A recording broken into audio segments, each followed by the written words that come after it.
Bonjour à tous, ici Permavenir TV. Là, on est dans une école et on a appris aux élèves comment faire des semis. On leur a expliqué une méthode que nous, on affectionne beaucoup parce que ça permet vraiment de réussir pratiquement à coup sûr ces semis.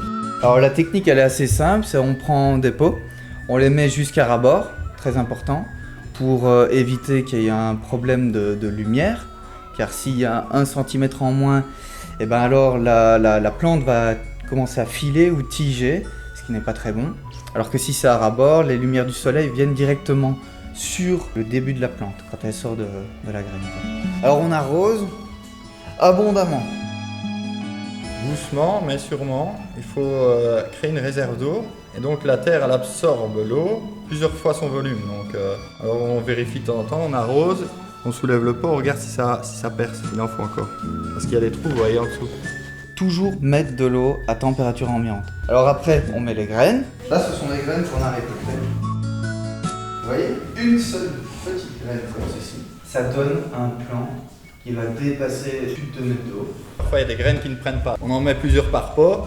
Alors, il va sûrement avoir plusieurs plants qui vont sortir, mais c'est pas grave. Quand ils seront un peu plus grands, on les séparera et on les rempotera dans des pots individuels. Je les espace pour pas qu'elles se gênent.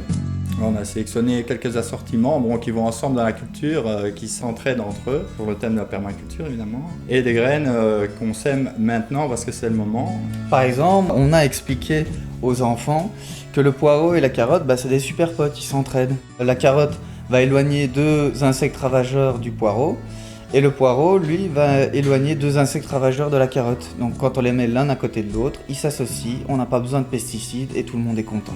Alors sur le thème de semences, on a aussi informé les enfants sur les différences qu'il y a entre les deux semences paysannes et semences industrielles avec tous les traitements que ça implique. Alors, on dénonce aussi le fait que par exemple les graines sont stérilisées et que ça restreint en réalité l'abondance de la nature. On leur a expliqué aussi les raisons pour lesquelles c'est important de ne pas utiliser de produits chimiques, parce que ça tue la vie dans le sol, parce que ça amène des maladies chez les hommes, ça détruit la vie qu'il y a sur la planète, ça pollue les eaux, plein de problèmes qu'on leur explique et qui ne sont absolument pas au courant.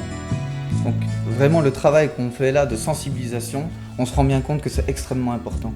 Il y a beaucoup de choses qu'ils savent déjà, comme par exemple que les abeilles sont menacées, et ça ils en sont conscients et ça les touche. Et vraiment, on prend vraiment conscience que notre travail là est très important. On fait aussi un atelier lumière où on utilise du carton recyclé comme un panneau, où on met du papier aluminium par-dessus pour refléter la lumière et augmenter donc la lumière pour les semis. En associant les plantes et tout ça, on fait une analogie en quelque sorte en montrant que la coopération est très importante, notamment pour changer nos relations humaines.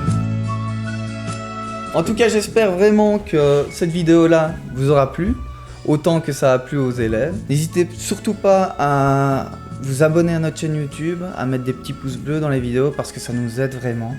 Ça vous coûte rien et nous, on est contents.